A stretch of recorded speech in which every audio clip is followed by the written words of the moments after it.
It was halfway through my wedding vows when my older brother stood up, tapped his glass, and told the crowd I was a fraud. Before we get deeper into this story, make sure you're subscribed and tell us in the comments where in the world you're listening from. I read everyone. My name is Michael Lawson. I'm 37 years old, and I was born and raised in Cincinnati, Ohio. I own a small but thriving logistics company here, the kind that nobody notices until you realize half the businesses in the Midwest rely on it. It's not glamorous, but it took me from sleeping in my beat-up 2003 Toyota Corolla to buying my first brick house on the east side of town. I should have been standing at the happiest point in my life that day, in a renovated barn venue outside of town, late autumn sunlight spilling through the old timber windows, my bride holding my hands. The leaves were that deep copper red you only get in Ohio after the first frost, and the air smelled faintly of wood smoke from the venue's stone fireplace. My closest friends, my fiancé's family, and every relative who ever meant anything to me was there.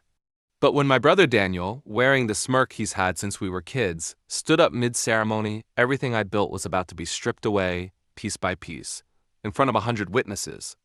My family isn't the warm, hug-you-at-Thanksgiving kind. They're the kind that treat affection like a commodity. Do enough for them, and you might get a crumb of approval. Daniel's been the golden boy since birth. He never kept a job more than a year, but my parents still praise him like he's a war hero. I, on the other hand, was the one they didn't have to worry about, which, in their language, meant I could be ignored until they needed something. I put myself through the University of Cincinnati by working nights at a freight dock.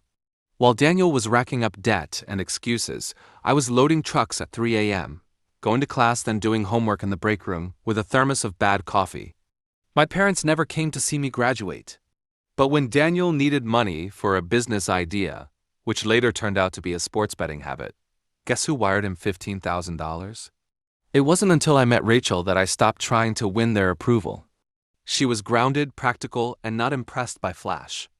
She'd grown up in a working-class Cleveland family, the kind who'd show up with lasagna when your car broke down. We dated for 4 years before getting engaged, and she always told me she admired my independence. The wedding planning was stressful, but I paid for almost everything myself. My parents offered to contribute, but it came with too many strings. The only thing they insisted on was inviting a bunch of distant cousins and their friends, people I barely remembered. Looking back, I realized now they weren't adding guests for sentiment. They were adding an audience. 3 weeks before the wedding, my mother asked me, in that deceptively casual tone she uses when she's about to do something manipulative, whether Rachel knew everything about my past. What past? I'd asked. You know, she said, sipping her tea like we were discussing the weather. The thing with the loans. And Daniel helping you out back then. There was no thing. I'd paid back every cent I ever borrowed, and Daniel had never helped me in any meaningful way. But that's my family's specialty, revisionist history, twisted until it suits their narrative. I shrugged it off. But then, 2 days later, I overheard Daniel on the phone at my parents' place, saying something about letting the truth out before she finds out the hard way. At the time, I thought it was just him being his usual dramatic self. I didn't know he'd been collecting half-truths, old misunderstandings, and flat-out lies, packaging them into something explosive enough to ruin my reputation. So there I was, standing across from Rachel in that barn-turned venue, the string quartet's soft music fading as I started my vows. I just said the words, "I promise to be honest, no matter what life throws at us," when Daniel clinked his champagne glass. The sound cut through the air like breaking ice. People turned in their chairs, murmuring. "Sorry to interrupt," Daniel said, his voice carrying just enough fake hesitation to make it seem like he didn't want to do this. "But I think everyone here deserves to know the kind of man my brother really is before this goes any further." He talked about hidden debts, about how I'd nearly gone bankrupt and let the family bail me out. He hinted, without saying outright, that Rachel might be marrying me for security I didn't really have. He even implied I'd been dishonest about my business, that it was propped up by someone else's money. Every lie was wrapped in just enough truth to make it sound plausible to people who didn't know the details. And my parents?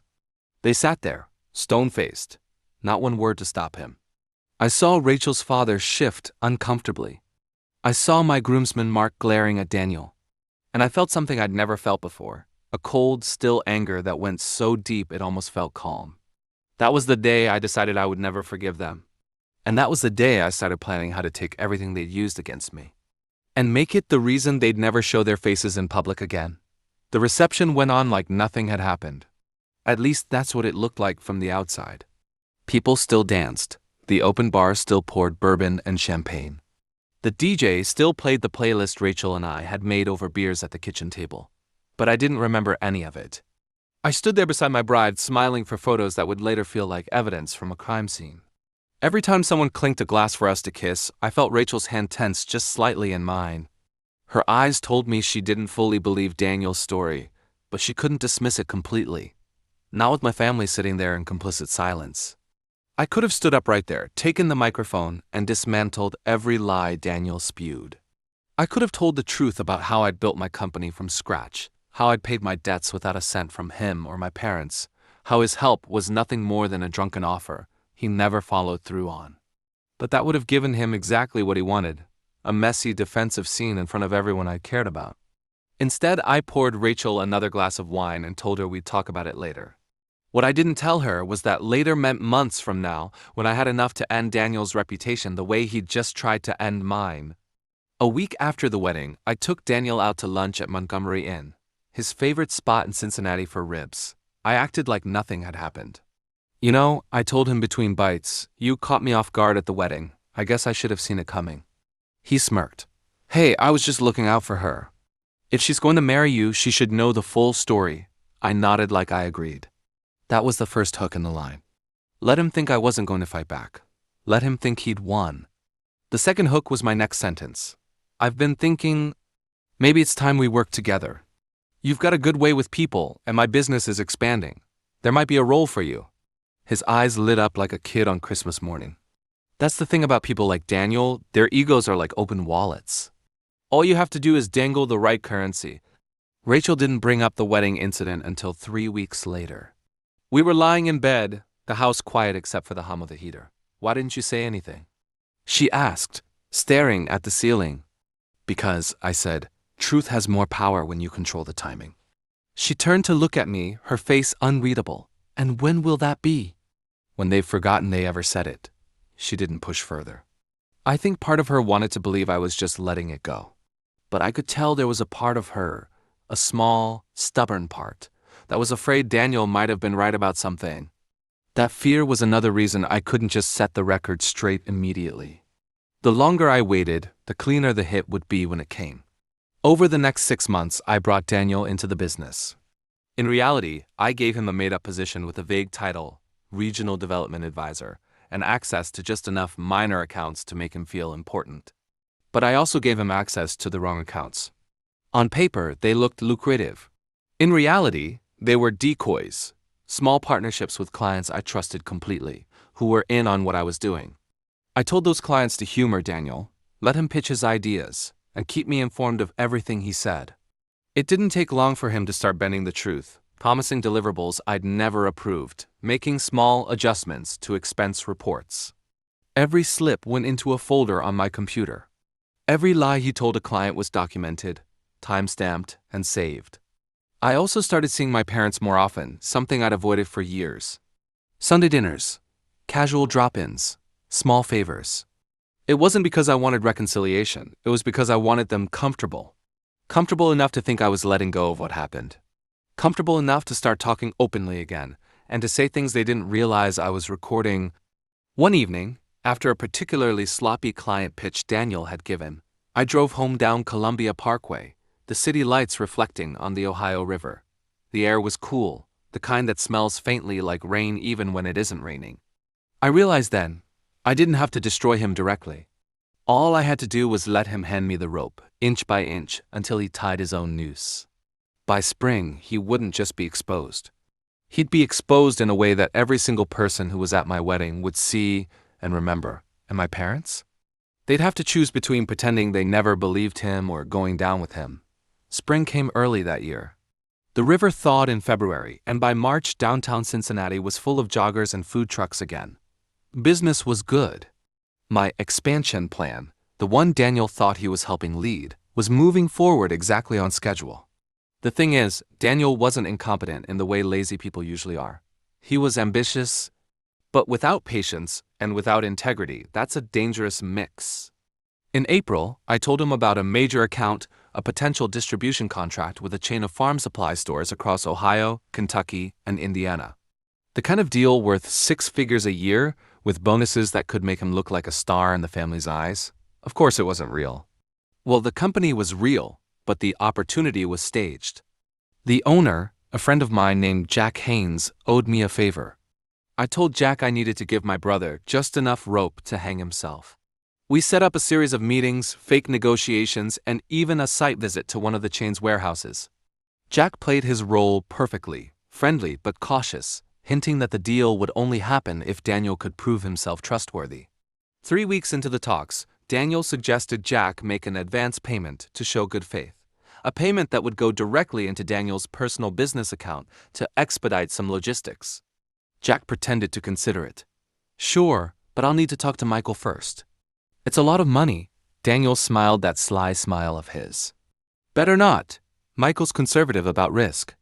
I can push this through faster if we keep it between us. Jack recorded the whole thing. By late May, I had everything I needed. Audio recordings of Daniel soliciting personal payments from a client. Screenshots of doctored invoices he'd submitted. Email chains where he badmouthed me to the fake client. And the crown jewel, a voice message he left for Jack, bragging about putting Michael in his place at his own wedding. But it wasn't enough to simply fire him. That wouldn't erase the image he'd planted in people's minds that day. No, I wanted the very same audience who'd watched him humiliate me to watch him burn. So I called the one person who could make that happen, my old friend, Mark, my groomsman, and now the manager of a private country club where half the wedding guests held memberships. We put together what we called a Midwest logistics industry night at the club. A casual networking mixer for local business owners, potential partners, and key clients. The invite list included dozens of people from my wedding, family, friends, Rachel's relatives, and most importantly, my parents. Daniel was told he'd be giving the keynote speech, a chance to showcase his leadership in front of my network. He didn't know Jack would be there. He didn't know Jack had already been quietly sharing those recordings with a handful of trusted people, each of whom just happened to be invited. Rachel had been quiet about my plan for months, but when I told her what was coming, she didn't flinch. She just asked one question. Will it be public? Yes. Then I'm in. She helped me arrange the seating chart so that Daniel's biggest supporters, including my parents, were right at the front, directly in his line of sight. The night of the event, I arrived early. The air outside was heavy with the smell of freshly cut grass from the club's golf course. Inside, the lights were warm, the bar was stocked, and soft jazz played from the corner. Daniel showed up in a brand new suit, grinning like he'd already won something. He clasped my shoulder and said, "Big night for us, little brother." I just smiled back, biggest one yet. Because in less than an hour, Daniel's own voice would do to him what he'd tried to do to me, except there'd be no walking it back, no twisting the story, no quiet family cover-up. The club's banquet hall was packed. The smell of garlic butter from the kitchen drifted in as waiters topped off wine glasses and served small plates of steak bites and shrimp cocktail. Conversations hummed in low tones, punctuated by polite laughter. Daniel sat at the head table, basking in the attention. He'd been shaking hands all night, leaning in to tell little inside jokes to my parents and a few of their friends, clearly enjoying being the center of gravity. I waited until dessert, timing is everything. When the plates of creme brulee landed, I stood and took the microphone. Before we get to Daniel's presentation, I said, I want to share something special with you all. Something that really shows the kind of innovative leadership we value in this business. I gestured toward the projection screen behind me. The lights dimmed. Daniel leaned back in his chair, grinning, assuming I was about to roll out some glossy slideshow about his big account. The first clip. The speakers filled the room with Daniel's own voice. Better not tell Michael. He's too conservative about risk. I can push this through faster if we keep it between us. A ripple of confusion went through the room. Forks paused mid-air. The second clip. Jack's voice came in. You mean keep it off the books? Daniel's recorded laugh followed. Exactly. I've got a personal account we can run it through. Michael will never know. Gasps. Real ones. Not polite, not exaggerated.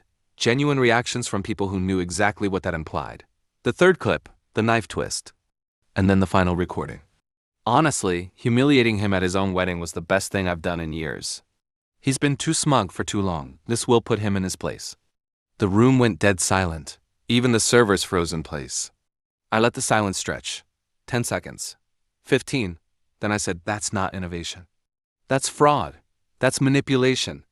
And it's not leadership. It's exactly the kind of behavior this business will never tolerate. I turned to Daniel. Effective immediately, you're relieved of any and all involvement with my company. You are not welcome to contact our clients, our staff, or myself. Any further contact will go through my attorney. Daniel's face went pale, then blotchy red. He tried to laugh it off. This is out of context, folks. But no one was listening. People at nearby tables shifted their chairs away. A couple of former defenders muttered to each other. My parents sat frozen, their expressions stuck somewhere between shock and embarrassment. It wasn't just that Daniel had been exposed, it was that everyone here, including half the guest list from my wedding, had just heard it with their own ears. There was no explaining this away. By the time I left the club that night, Daniel was standing near the bar, alone, staring into an untouched drink. My parents had already slipped out the side door, avoiding eye contact with anyone. Over the next week, word spread. Clients cut ties with Daniel's side hustles. Friends stopped returning his calls.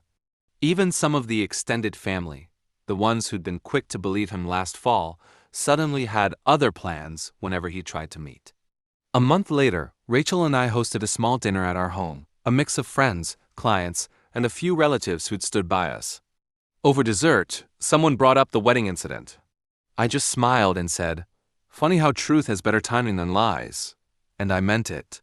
Because Daniel hadn't just lost his credibility.